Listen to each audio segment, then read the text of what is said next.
My mother-in-law insisted I call her mommy or she'd disown my husband. You need to prove you love this family, she sneered. My husband agreed, it's a small request. Disgusted, I refused, and she filed a restraining order against me. But when the judge read the secret evidence I brought to court, she collapsed in shock. I should have known from the start. I should have seen the signs. There were so many signs. My husband, Mark, and I had been together for 4 years before we got married. And in those 4 years, his mother, Margaret, made it very clear that she did not like me. Not because I had ever done anything wrong, but because I was competition. Margaret was the type of woman who needed control. She ran her household like she was queen of the kingdom, and Mark was her loyal subject. He worshipped her. He never made a single decision without asking for her approval first. I thought it was just a close mother-son bond at first. A little odd, maybe, but not something I needed to worry about. I was so wrong. Margaret's dislike for me started off as subtle jabs. She would make little comments about my hair, my clothes, my job. Oh, you're wearing that? Wow, your apartment is so cozy. Mark deserves more space. Your job seems exhausting. Mark needs a wife who can focus on family. I ignored it. I figured she was just being passive-aggressive, but I didn't want to cause drama. I wanted to be the bigger person. Then she started testing my patience. She would do little things to push my boundaries. She would call Mark and tell him I was too independent and that she was worried about our future. She would book vacations for Mark without asking me. She would even try to control our wedding planning. I already spoke to the florist. You don't want roses. You want lilies. The guest list is too small. I invited some of my friends. You don't mind, right? You should wear my old wedding dress. It's a family tradition. Mark never saw a problem. She's just excited, he'd say. It's not a big deal. Every time I brought it up, he dismissed it. He said I was overreacting. I started to think maybe I was overreacting. Maybe I was being too sensitive. So, I let it go. After we got married, Margaret suddenly started acting different. She went from cold and passive-aggressive to fake sweet. She would hold my hands when she spoke to me. She would compliment me out of nowhere. You're such a sweet girl, I just knew you were meant to be part of this family. I didn't buy it. Then, one day, she made a request. Now that you're my daughter-in-law, I think you should start calling me mommy. I laughed. I thought she was joking. She wasn't. She looked dead serious. It's a sign of respect, she said. All the women in this family do it. I felt sick. Mark, who had been quiet this whole time, agreed with her. It's not a big deal, he said. She just wants to feel like you really love her. I said no. Margaret's face went blank. She didn't argue. She just stared at me for a long moment, then smiled. If you refuse, I will disown Mark. I will take him out of my will. I will tell the family you don't respect us. I looked at Mark, expecting him to stand up for me. He didn't. He just sighed and said, just do it, babe. It's not a big deal. I refused again. Margaret didn't scream. She didn't curse. She just took a deep breath, stood up, and left the room. Something in my gut told me this wasn't over. A week later, my phone started blowing up. Mark's relatives were furious with me. His aunts, his cousins, even his grandmother were sending me angry messages. How could you disrespect Margaret like this? You're tearing the family apart. We welcomed you in, and you spit in our faces. Margaret had called every single person in the family and told them I was rude, disrespectful, and cruel.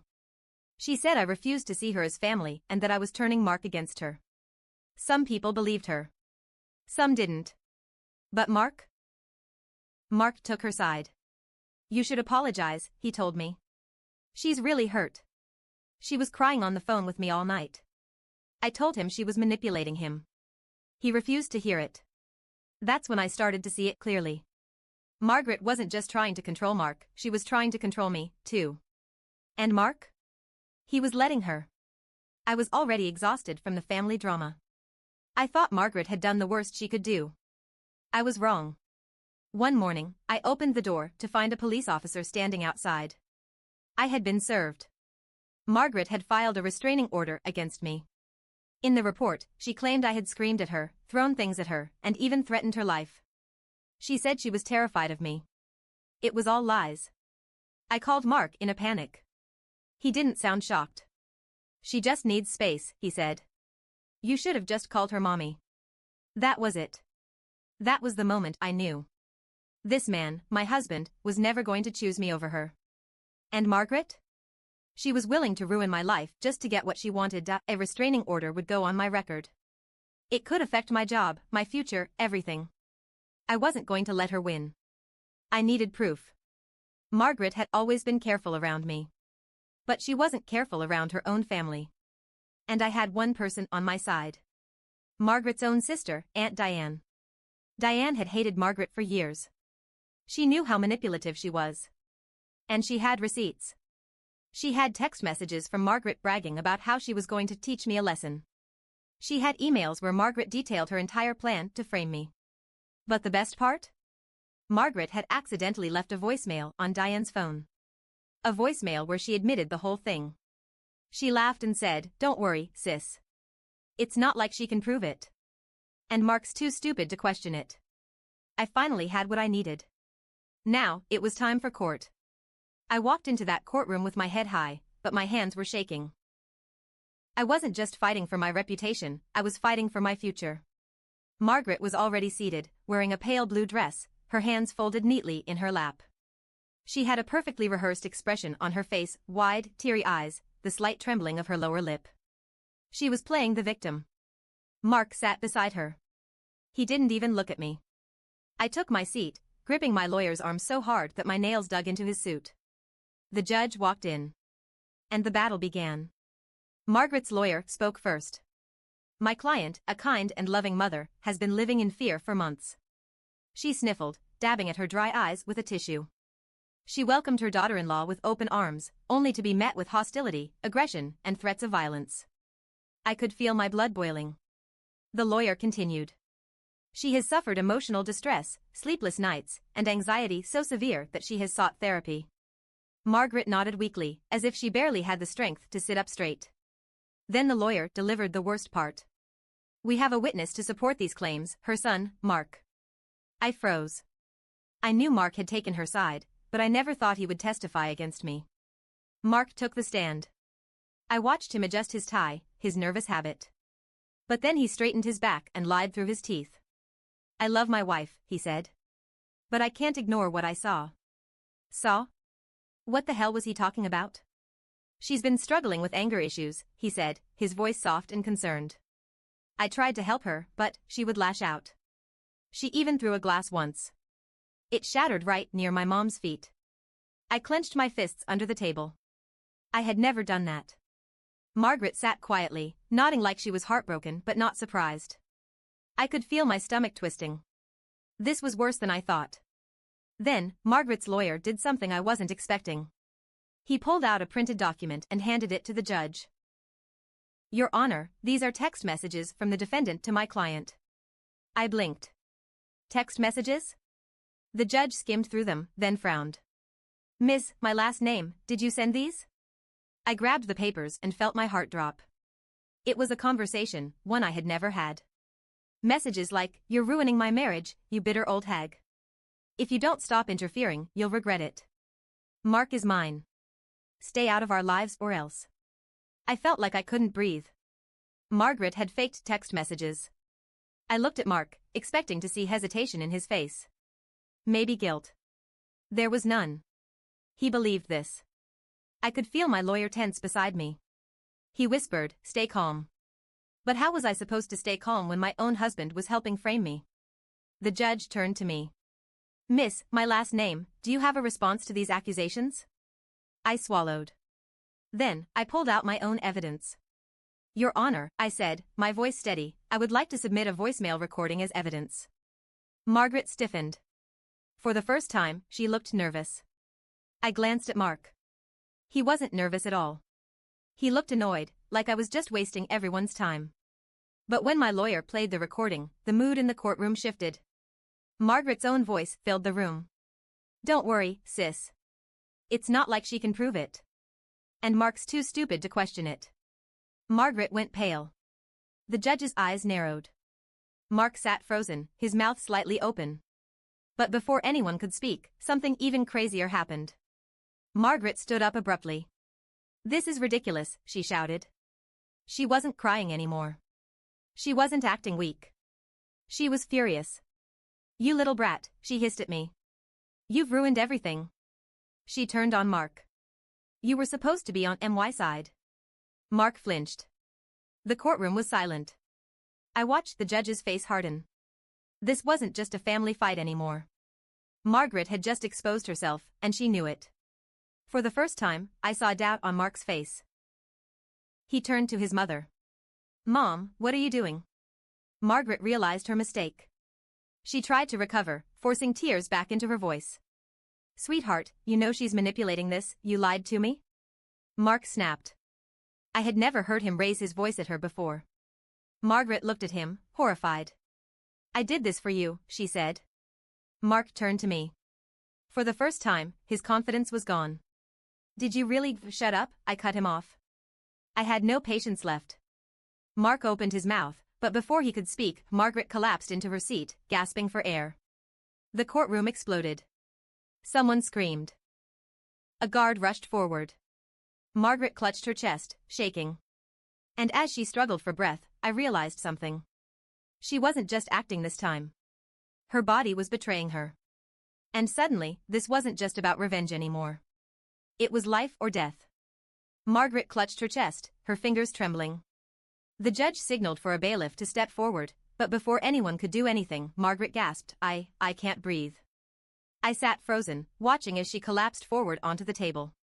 For a brief moment, I thought it was another act. Another dramatic display to distract from what had just happened. But then I saw her face. Her skin had turned an alarming shade of gray. Her lips quivered, her hands grasping at her throat like she was trying to claw the air into her lungs. Mark panicked. He jumped from his seat. Mom, what's happening?" I didn't move. I just stared. I wanted to feel something. Maybe concern, maybe fear, maybe even pity. But all I felt was cold. This was her moment, the grand, dramatic finale she had always wanted. Someone called 911. A woman in the back of the courtroom screamed. The bailiff ran forward, calling for help, and for the first time since this nightmare started, I saw true panic on Margaret's face. Not manipulation. Not anger. Just fear. The paramedics burst into the courtroom 3 minutes later. They rushed to her side, checking her pulse, shining a small flashlight into her dilated pupils. One of them turned to Mark. "Does she have any medical conditions?" Mark stammered. She has anxiety?" The paramedic didn't even look up. "Any heart conditions?" Mark hesitated. "No. I don't think so," that was all I needed to hear. Because Margaret did have a heart condition. I had overheard her talking about it months ago, complaining about how she had to take some medication every morning, about how she hated that it made her feel old. But Mark? Her precious, devoted son? He didn't even know. And somehow, that was funnier than anything else. Just when I thought things couldn't get stranger, one of the paramedics checked her wrist and froze. "Wait a second." She looked up at her partner, then at the judge. "We need to check something right now." Margaret was too weak to speak, but her eyes flickered with confusion. The courtroom watched in silence as the paramedic pulled out a small device, one I recognized immediately. A blood sugar monitor. The paramedic pricked Margaret's finger, took a reading, and then her expression completely changed. "Her blood sugar is dangerously low," she said. Mark blinked. "What?" "She's not diabetic." The paramedic frowned. "Then why does she have an insulin overdose in her system?" The courtroom erupted. The judge pounded his gavel, demanding silence. I just sat there, staring, my mind racing. Insulin overdose? Margaret wasn't diabetic. So why was there insulin in her system? The answer hit me like a freight train. Someone had poisoned her. Mark turned to me, his face filled with sudden suspicion. "Did you do this?" he whispered. I scoffed. "Are you serious?" I hadn't even been near her. I hadn't touched her food, her drinks, nothing. But someone had. And then my eyes landed on the only other person who had the most to gain from her downfall. Aunt Diane. She was sitting calmly in the back row of the courtroom, watching everything unfold. She wasn't shocked. She wasn't panicking. She looked satisfied. like she had been waiting for this moment. Our eyes met. She smiled. Not a full smile. Just the slightest twitch of her lips. And in that moment, I knew. Margaret had always been a manipulator. But Diane? Diane was playing a longer game. I remembered all the times she had fed me information about Margaret. All the evidence she had magically collected. All the old grudges between them. I had thought she was helping me. But now, I wasn't sure. Because now, Margaret, the woman she had hated for decades, was suddenly on the verge of death. And Diane? She was just watching. I didn't say anything. Not yet. I just sat there, letting it sink in. Margaret was fighting for her life. Mark was breaking down. And Diane? She had just won a game none of us knew we were playing. And for the first time in this entire nightmare, I wasn't sure who the real villain was anymore. Margaret was rushed out of the courtroom on a stretcher, the paramedics shouting medical terms I didn't understand. Mark ran after them like a lost puppy, his voice rising in panic as he called for his mother. The judge banged the gavel, trying to regain order. But it was useless, the room had turned into chaos. My hands were shaking. Not because I was scared. Not because I felt sorry for Margaret. Because something wasn't adding up. Diane. She hadn't moved from her seat. She sat perfectly still, watching the scene unfold like it was a movie she had already seen before. And that's when I knew. This wasn't just some sudden medical emergency. This was planned. By someone who hated Margaret even more than I did. And for the first time, I realized that I was never the one in control of this fight. Diane was. The courtroom emptied quickly. Everyone followed Margaret and the paramedics, everyone except Diane. I stayed too. She knew I would. We sat in silence. Then, she finally turned to me, her expression calm. You figured it out, she said, almost amused. I swallowed. You did this, I said. You poisoned her. Diane didn't deny it. She just let out a soft laugh, shaking her head. Oh, sweetheart, she sighed. Do you really think I'd be stupid enough to do something so reckless? I didn't know what to say. Because she was right. Diane wasn't sloppy. Diane wasn't impulsive. But Margaret? Margaret was paranoid. And what if Diane had planted a seed? What if she had been feeding Margaret's fears for months? What if Margaret had been drugging herself, thinking she was protecting herself from me? I thought about all the times Diane had been so willing to help me. How she had been so eager to show me all the ways Margaret had tried to ruin me. How she had been so insistent on dragging Margaret to court. Had I been played? Had I just been a pawn in a much bigger game? Diane tilted her head. Don't look so upset, dear, she said, her voice light. She was going to destroy you first. I just made sure she didn't get the chance. I stood up. You used me. Diane smirked. Oh, come on. You got what you wanted, didn't you? You're free of her now. I felt sick. Because she was right. Margaret was done. Even if she survived, she had been caught in too many lies. The court would never take her side now. Mark had seen her true colors. Her entire family had. Her empire of control had just collapsed around her. And Diane? Diane had won. I had thought Margaret was the master manipulator. I had thought Mark was weak. But Diane had been the one pulling the strings the whole time. An hour later, I found Mark outside the hospital. He was sitting on a bench, his head in his hands. I had never seen him like this before. He had always been so sure of himself, so convinced that his mother was this perfect, untouchable figure. But now, he looked like a man who had just realized his entire life was a lie. He didn't even look up when I sat next to him. She's gonna be okay, he muttered. I nodded. Yeah. Silence. Then, finally, he turned to me. His eyes were bloodshot. She lied to me, he whispered. She tried to ruin you. And I just let her. I didn't say anything. Because what was I supposed to say? I'm sorry. His voice cracked. I let out a bitter laugh. That's it? I said. That's all you have to say? Mark swallowed hard. I should have believed you. I stared at him. For so long, I had wanted to hear those words. I had wanted him to wake up. But now? Now it was too late. He had already made his choice. I stood up. I'm leaving, I said. Mark blinked, like the words hadn't fully registered. Wait, what do you mean? I mean I'm done. His face crumpled. No, you can't, Mark. I sighed, shaking my head. You didn't just choose her over me. You helped her destroy me. You let her drag my name through the mud, and you didn't even question it. But I see it now, he said, desperate. I see what she did. I see how messed up it was. And what? I snapped. You want a medal? You think that suddenly makes it all okay? He didn't answer. Because he knew the truth. There was nothing left to save. I filed for divorce the next day. Mark tried to fight it. He tried to apologize. He tried to explain. But I was done listening. Margaret survived. She left the hospital a week later, but her reputation was ruined. Her family cut ties. She tried reaching out to Mark. He ignored her calls. Diane? Diane never faced consequences. She played her role too well. She was the concerned sister. The wise family member who had just wanted to help. And me? I walked away. I walked away from all of it. From Mark. From Margaret. From a family war I never should have been dragged into. And for the first time in years, I felt something I thought I had lost forever. Freedom.